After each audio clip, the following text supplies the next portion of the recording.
Pakistan America तजारती मज़ाकरात, क्या पाकिस्तान को tariff relief मिल पाएगा? पाकिस्तान और अमेरिका के दरमियान तजारती मज़ाकरात इस वक्त वाशिंगटन DC में जारी हैं, जहां पाकिस्तानी वफद अमरीकी टैरिफ में रिलीफ हासिल करने की कोशिश कर रहा है। 8 जुलाई से शुरू होने वाले इन मज़ाकरात में पाकिस्तानी वफद की क़यादत सेक्रेटरी तिजारत जवाद पाल कर रहे हैं। पाकिस्तान का मकसद है कि अमरीकी मार्केट में पाकिस्तानी मसनूआत के लिए टैरिफ कम किया जाए ताकि बरामदात में इजाफा हो सके।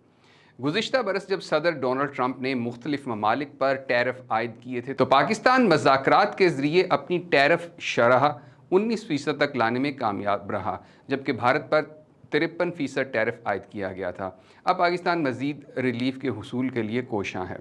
पाकिस्तान और अमेरिका के दरमियान तिजारत का हुजम तकरीबन 8.55 अरब डॉलर है। अमेरिका पाकिस्तान की सबसे बड़ी सिंगल कंट्री बरामदी मंडी है, जहां पाकिस्तान टेक्सटाइल, गारमेंट्स, सर्जिकल आलात, खेलों का सामान और दीगर मसनूआत बरामद करता है।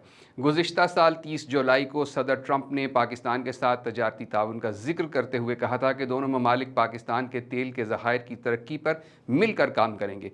अब जारी मज़ाकरात में तिजारत के साथ साथ तवानाई, मादनियात और सरमायाकारी के इम्कानात भी ज़ेर बहस हैं। अमरीकी टैरिफ पॉलिसी में भी तब्दीली आई है। अमरीकी सुप्रीम कोर्ट ने सदर ट्रंप के एक कानून के तहत आयद किए गए वसी टैरिफ को गैर कानूनी करार दिया था, जिसके बाद अमरीकी सदर ने एक दूसरे कानूनी इख्तियार के तहत आर्जी 10% टैरिफ आयद किया। अब सवाल ये है, क्या पाकिस्तान को मज़ीद टैरिफ रिलीफ मिलेगा? तज्ज़ियाकारों के मुताबिक अगर मज़ाकरात कामयाब हुए तो इससे पाकिस्तानी बरामदात, सरमायाकारी और माशी ताल्लुकात को फ़ायदा पहुँच सकता है। ताहम ख़त्मी फ़ैसला वाशिंगटन में होने वाली बातचीत के नताइज पर मुनहसर है। पाकिस्तान अमरीका तजारती मज़ाकरात एक माहिदा जो तिजारत के साथ सरमायाकारी के नए दरवाजे भी खोल सकता है। मज़ीद ख़बरों और अपडेट्स के लिए देखते रहिए vnews.pk।